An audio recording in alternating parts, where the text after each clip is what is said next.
Nah, menurut Budian, kalau orang tua yang kurang memiliki kemampuan bicara yang baik kepada anak, itu akan berdampak seperti apa kira-kira, Bu?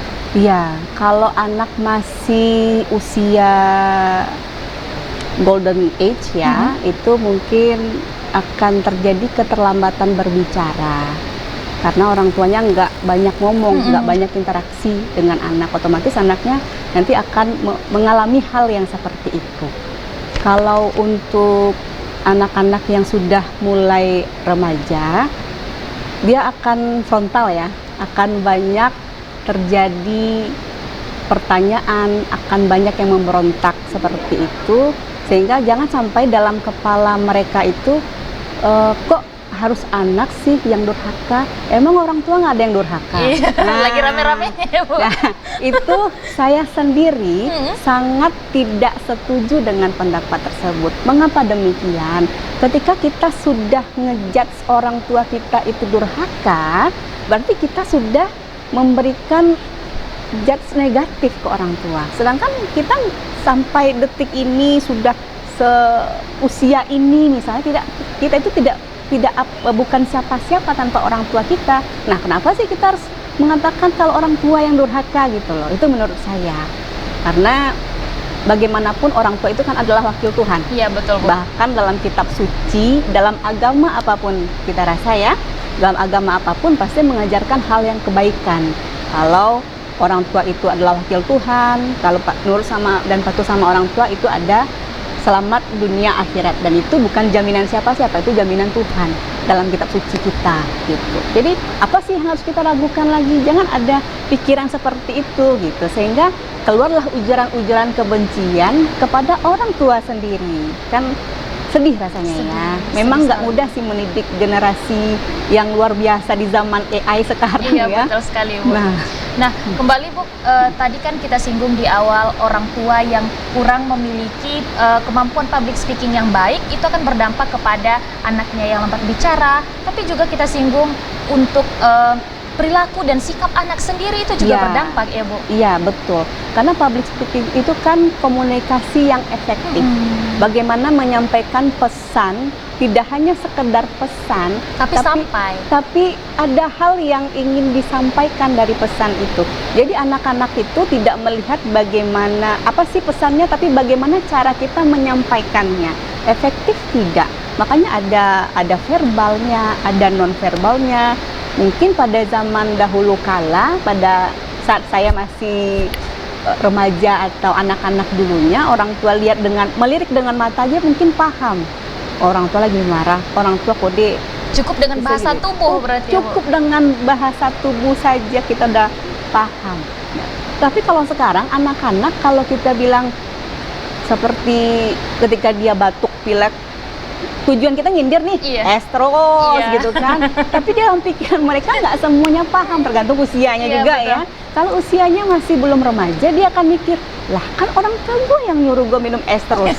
Seolah-olah itu adalah perintah dalam otaknya yang harus dia salah kaprah. Ya, jadi orang tua pun juga harus belajar bagaimana mengkomunikasikan hal itu.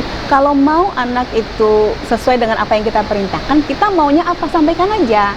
Karena nggak semua anak kadang-kadang ngerti dengan apa yang kita maksud gitu. Contoh, ketika dia lari-lari, kita maunya apa? Dia jalan baik kan, supaya nggak jatuh kan. Tapi yang kita sampaikan, yang kita lontarkan itu apa?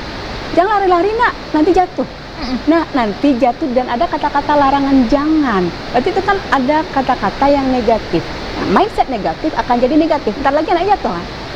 Pada umumnya kan begitu. Nah, harus diganti kata-katanya. Apa kata-kata yang harus diganti? Kita maunya dia jalan baik-baik. Bilangnya apa? Baik-baik jalan nak. Baik-baik aja jalan. Baik-baik aja jalan. Udah, jangan ada kata-kata jangan. Kayak gitu. Jadi mengganti kata-kata aja sih. Harus cari persamaan kata ini apa ya, supaya lebih bagus dengar ya. Supaya jadinya nggak negatif ya. Gitu. Supaya anaknya juga paham dan supaya tidak memberontak juga ya, Bu? Iya.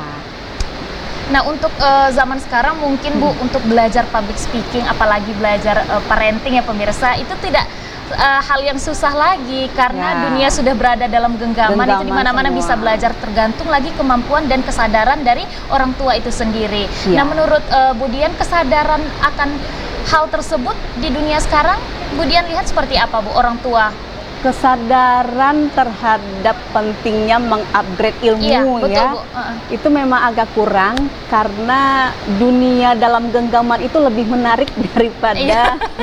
Daripada kehidupannya secara nyata, ya kesehari-hari. betul. Ya, daripada keseharian itu lebih menarik.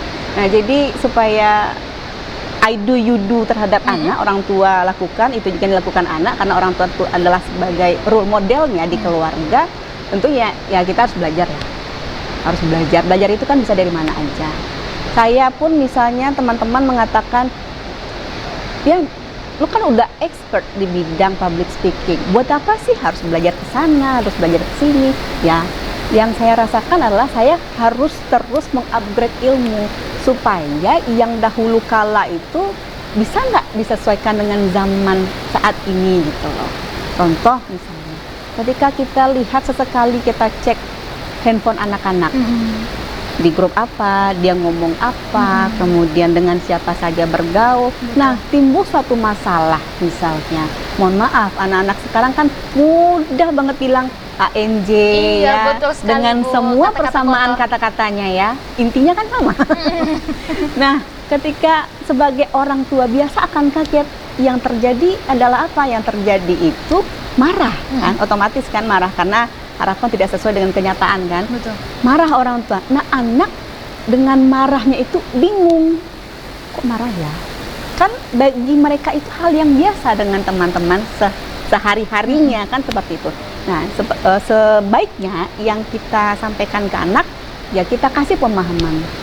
Oh, berarti kita analisa dulu sebagaimana kita mau public speaking kan ada persiapan.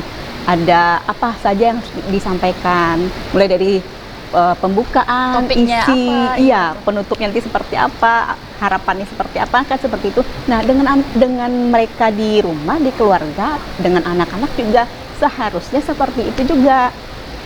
Nih, ketemu masalah, gimana ya cara masuknya? Gimana ya cara ngomongnya? Harusnya orang tuh gitu dulu.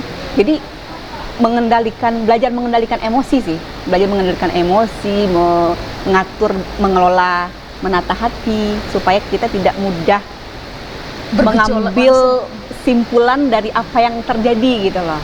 Nah, oh, ambil ini, gimana? Apa dengan siapa bertemannya? Oh, kok kata-katanya itu ya? Dengan bahasa gerak tubuh itu ya memang diupayakan untuk tidak meledak-ledak. Karena kalau marah, anak pasti akan cemberut. Kalau dia cemberut, pesan yang kita masukkan ke dia nggak sampai. Jadi percuma dong ngabisin energi ya, marah-marah bikin cepat puas, skincare mahal ya. Betul, Bu. Jadi buat apa kita ngabiskan energi, ngabiskan waktu? Kita ingin pesan itu sampai ya, diantarkanlah pesan itu, disampaikanlah pesan itu dengan yang seperti apa seharusnya.